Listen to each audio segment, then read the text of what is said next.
Bonsoir. Merci à Alan et à Kevin pour leur présentation. Comme vous l'avez vu, API Platform a bel et bien un futur, et ce futur, c'est la 2.6. Avant de plonger dans les nouveautés de la 2.6, je vais me présenter rapidement. Je m'appelle Antoine Bucher, aussi connu sous le pseudonyme de Solika sur Internet. Je pratique l'open source depuis un peu moins d'une dizaine d'années, et beaucoup sur les langages JavaScript et PHP. Et je suis notamment core contributeur à API Platform. Je travaille pour les Tilleuls, je gère l'antenne qui se situe à Nantes. Donc, si vous voulez en savoir plus, n'hésitez pas à me joindre via mon Twitter, donc c'est un 0 à la place du O. Et sinon, je vous invite à regarder mon profil GitHub ou mon site internet qui est à l'adresse uk.net. Sans plus tarder, je vais vous parler d'une des dernières nouveautés qu'on a ajoutées au repo API Platform, qui sont les Architectural Decision Records. Ces ADR, ou ces décisions, sont des fichiers où on va juste enregistrer, voilà, pour cette décision, qu'est-ce qu'on a choisi d'entreprendre comme solution derrière. On en a introduit deux récemment, un ADR pour les sous-ressources et un ADR pour les identifiants. On va en reparler dans le détail, à commencer par les identifiants.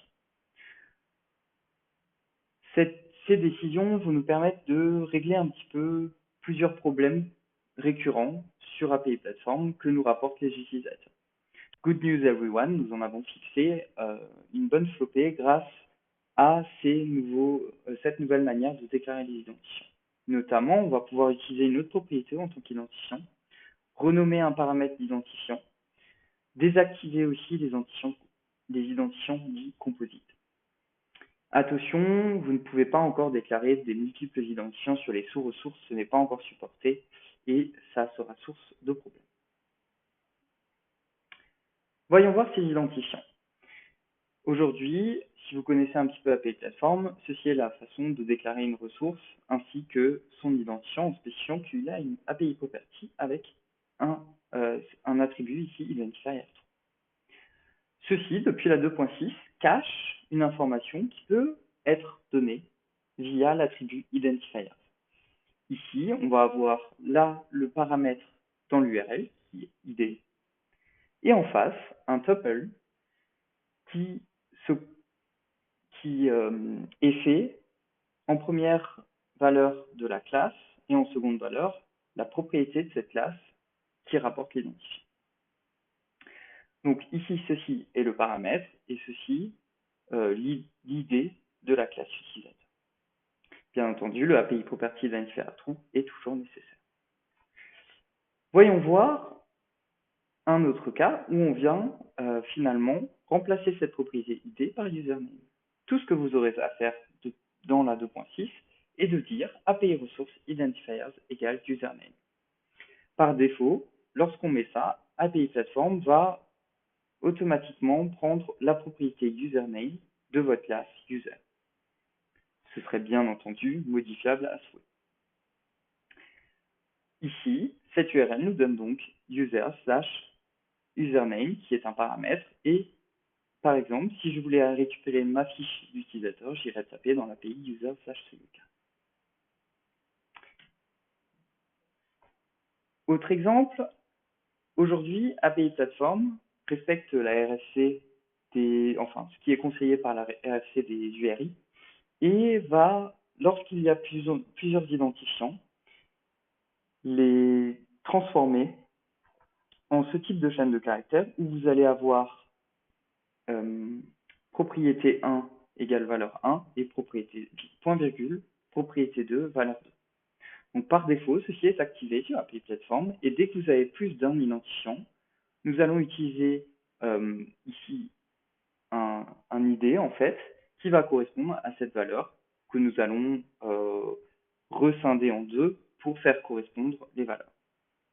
Depuis la 2.6, nous pouvons aussi choisir de désactiver les identifiants composites en utilisant ce nouvel attribut composite identifier égale false. En spécifiant les deux identifiants via l'attribut identifier Et cela nous donnera une URL de ce type, users qui A, qui B, qui correspondrait par exemple à ce users 1, 2. Alors, d'autres soucis ont été corrigés sur cette version 2.6, notamment les identifiants étaient encodés 2 fois, donc ceci peut avoir un impact. Vérifiez bien que vous ne faites pas des tests comme ça ou vous n'avez pas des caractères spéciaux dans vos identifiants, ça peut être source de problème. De nouveau, n'utilisez pas d'identifiants multiples avec les ressources, forcément ça ne marchera pas. Nous avons rajouté un nouvel attribut IRI-only qui vous permet d'envoyer une collection d'IRI à la place des ressources. Donc ça, directement, vous mettez le IRI-only à vrai et en fait, vos collections vont renvoyer juste des tableaux d'IRI. Très très utile pour utiliser par exemple Vulkan qui va ensuite permettre de prendre ces ressources et de les pousser à votre process. Forcément, avec la 2.6, on vous en a déjà parlé, on a le support de PHP 8, le très attendu PHP 8, avec ses nouveaux attributs qui fonctionnent bien sûr avec toutes les propriétés dont on a parlé. Petite différence avec cet exemple, je n'ai pas spécifié de API Property Identifier à true. S'il n'est pas spécifié, nous prenons directement la propriété qui s'appelle ID. Elle doit exister, sinon vous aurez une erreur depuis la 2.6, ce qui n'était pas forcément le cas. Je fais un petit rappel. Pour tout ça, je n'ai pas utilisé Doctrine. Tout ce dont je viens vous parler avec les identifiants n'est pas en lien avec Doctrine. C'est très important. Ce sont des identifiants qui vont être donnés à vos data providers pour récupérer la donnée, mais ce n'est pas pour autant que vous êtes obligé d'avoir un @ormid, donc un identifiant Doctrine, sur la même propriété que vous utilisez derrière. Ce serait un peu bizarre, mais en tout cas, c'est des choses bien différentes. Je continue maintenant avec cette petite feature qui était déjà disponible avant, mais qui était peut-être peu connue de nos utilisateurs, et qui est la manière de normaliser les identifiants. Pour chaque identifiant que vous avez dans votre URL, vous allez passer dans ce qu'on appelle des identifiers denormalizers. Et voici un exemple d'ailleurs avec le support de Symfony 8D qui est sorti récemment. Donc ça, c'est aussi disponible dans cette version 2.6. Vous avez les Symfony 8D supportés nativement. Et vous voyez qu'on va récupérer dans le support de normalisation, on va lui dire si mon identifiant qui vient de l'URL est une chaîne de caractères aussi de type 8D class true. Donc ceci est bien le type de la propriété de votre classe, donc concerne l'identifiant, dont l'identifiant est concerné. Et vous allez pouvoir passer dans cette méthode denormalize et transformer votre identifiant en 8D, donc en un objet, dans ce cas présent. Alors attention, en 3.0, ces identifiants, enfin ces normalizers d'identifiants ne vont plus implémenter les interfaces de Symfony parce que finalement c'est un peu différent. On veut toujours transformer, nous, des chaînes de caractères en quelque chose. Ça peut être un objet, un tableau, etc. Et du coup, on n'est plus trop compatible avec l'interface des denormalizers. Donc cette interface sera amenée à changer. Les DTO. Nous avons grandement amélioré le support des DTO. Nous avons réglé plusieurs problèmes qui ont été remontés de nos utilisateurs. Alors, petite piqûre de rappel ici, on l'a vu au Symfony World, on a eu beaucoup de questions à ce sujet, et c'est vrai que c'est des questions qui reviennent souvent. Les DTO préférés, les data providers et les data persisters si possible. Je vous donne un exemple. Vous n'avez pas besoin, par exemple, d'input, de ce qu'on va appeler dans la documentation de l'API plateforme d'input DTO pour parser, je ne sais pas, une entrée qui serait différente de ce que vous attendez, etc. Faites juste un data persister en fait. Faites juste un data persister, il va recevoir le contenu de la requête, celui-ci vous en faites ce que vous voulez et ensuite vous persistez votre entité comme vous le voulez. Prenons l'exemple d'un output DTO, ceux-là sont un peu plus durs à remplacer, mais on pourrait très bien avoir un data provider qui renvoie un objet qui n'est pas du tout l'entité qui était attendue au départ. C'est possible. Maintenant, si vous avez besoin de features avancées qui sont notamment la désérialisation et la validation d'un data transfer object ou alors un plain old PHP object. Hein. Ce POPO est aussi un vocabulaire utilisé pour ce genre d'objet. Vous pouvez utiliser les inputs DTO et nous allons simplifier effectivement cette utilisation en vous permettant d'implémenter des data transformers qui vont vous permettre de transformer ce DTO en entrée dans l'entité qui sera attendue par API Platform. Pareil pour les sorties, ça peut être des fois utile, même si attention, si vous voulez faire vraiment du REST, REST, hein, évitez aussi d'avoir une ressource, par exemple un utilisateur qui sur user/1 renverrait un output TTO un peu différent d'un utilisateur, ça ne correspondrait plus car finalement la ressource attendue de l'utilisateur serait transformée. Donc attention à ce genre de choses, évitez-les si possible, si vous en avez vraiment besoin, ils sont bien entendu disponibles.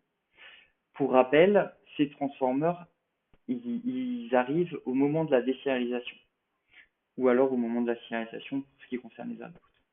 Donc ce sont des hooks qui vous permettent de remplacer finalement des normalizers que vous feriez à la main. C'est un peu plus pratique, ça vous enlève un peu de boilerplate à faire. Et voilà. Nouveauté sur API Platform 2.6, des DTO sans identifiant connu renverront un @id généré en JSON-LD.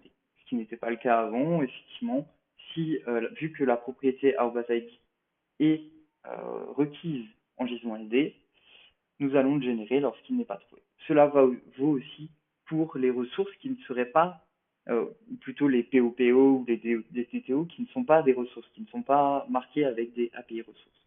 Donc toutes celles-là, si elles n'ont pas d'identifiant finalement, on va en générer un automatique. Dernière chose, à ce niveau-là, nous avons introduit une nouvelle classe qui s'appelle le Data Transformer Initializer Interface. Celle-ci va vous permettre d'initialiser un DTO qui viendra en entrée, donc c'est réservé aux inputs DTO.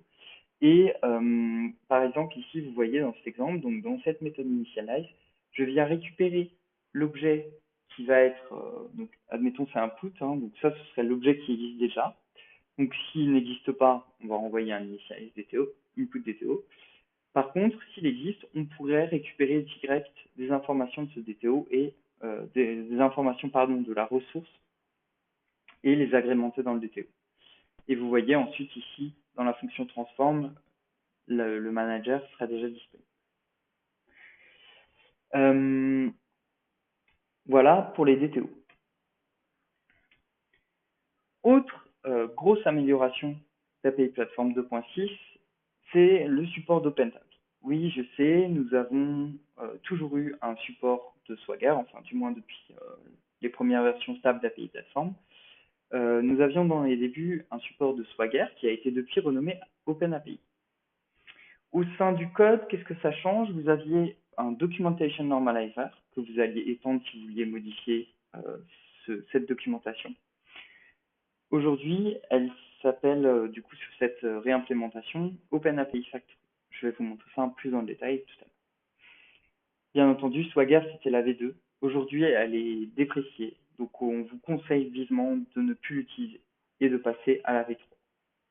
En V2, dans le cœur d'API Platform, nous avions utilisé principalement que des array objects.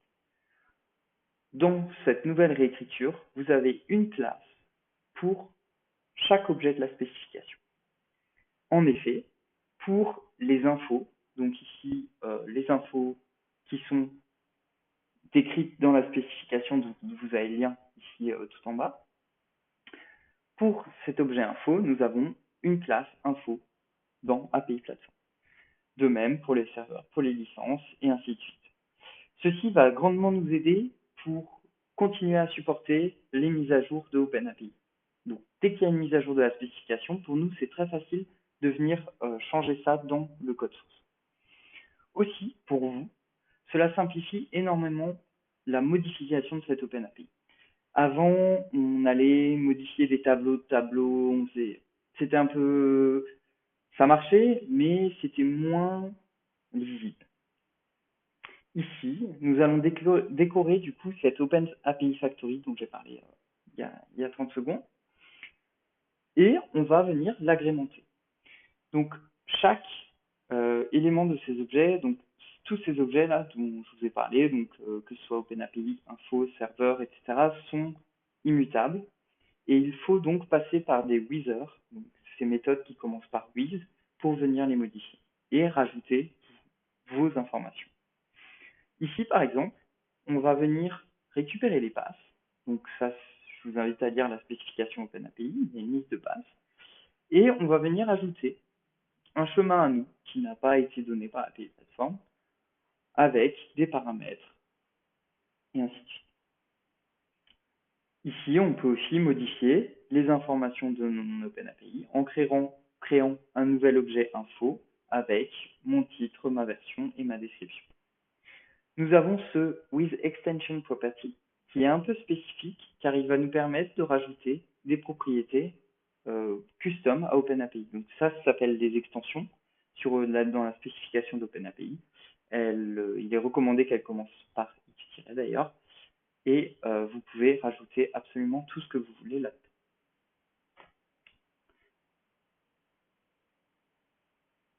Dernière petite chose, récemment, vous avez peut-être vu passer ça sur les réseaux sociaux, j'ai travaillé à intégrer API Platform dans un navigateur. Et pourquoi j'ai fait ça? Pour, en fait, avoir derrière une interface de ce type qui va nous permettre de vous fournir des exemples et des bonnes pratiques sur le développement de vos API avec API Platform. Donc, comme vous le voyez là, on aura, ceci est une ébauche bien entendu, on aura à gauche un moyen de sélectionner des fichiers et de les modifier, et à droite d'effectuer des requêtes, que ce soit avec du JSON LD, avec du JSON API ou encore du JSON normal. Ce API Platform by Examples est développé du coup avec une version de PHP qui est compilée en WebAssembly et qui tourne directement dans votre navigateur, ce qui est assez pratique pour faire ce genre d'interface. Donc si vous voulez en savoir plus, je vous invite à me suivre sur Twitter pour avoir des informations de sa sortie. Et n'hésitez pas aussi, si vous voulez me sponsoriser sur GitHub, ce sera bienvenu. Dernière petite chose, les sous-ressources. Donc là, feature très très attendue de tous nos utilisateurs, c'est le support de l'écriture sur les sous-ressources, donc qui est post, patch, put. Non, ce n'est pas disponible en 2.6, mais c'est en réflexion et c'est en travaux. Comme je vous l'ai dit tout au début de cette petite présentation, nous avons initialisé un Architectural Decision Record pour les sous-ressources. Nous y avons réfléchi pendant 2 hackathons. Nous avons beaucoup discuté autour de ça. Donc, quand je dis nous, ce sont les corps contributeurs de l'API Platform. Et nous avons des travaux de remaniement qui sont en cours. Donc, les identifiants en faisaient partie. Hein. C'était déjà une première phase. Et nous allons déprécier API sub-ressources en faveur de multiples API ressources sur une classe. Comme vous pouvez le voir ici sur cet exemple, nous avons du coup notre classe utilisateur avec des sociétés ici. Et plutôt que de venir déclarer une API sub-ressource sur la propriété ici, il faudra venir déclarer une API ressource en plus sur notre classe utilisateur. Et ceci aura comme incidence de déclarer une sous-ressource qui supportera l'écriture. Donc suivez ça de près, c'est dans les clous. Nous avons encore pas mal de travail à faire. Donc, mais c'est une promesse qu'on peut vous faire, c'est que en version 3, nous aurons le support de l'écriture sur les sources. J'en ai maintenant terminé avec cette présentation. Je vous invite fortement à aller voir le changelog, j'ai mis le lien ici. Donc, comme vous le voyez, il est très très grand pour cette version. On a voulu mettre le paquet, essayer de vous sortir quelque chose de très très stable. Donc, je remercie énormément les gens qui utilisent Master depuis maintenant 6 mois parce qu'ils veulent essayer une nouvelle feature et ainsi de suite. Donc ça nous a énormément aidé pour avoir quelque chose de très stable. Aujourd'hui, c'est une alpha. On devrait avoir la bêta sous très peu de temps. Il nous reste quelques petites choses à fignoler. Un grand merci à la communauté et puis je vous reprends par le chat pour des questions s'il y en a. Merci pour votre attention.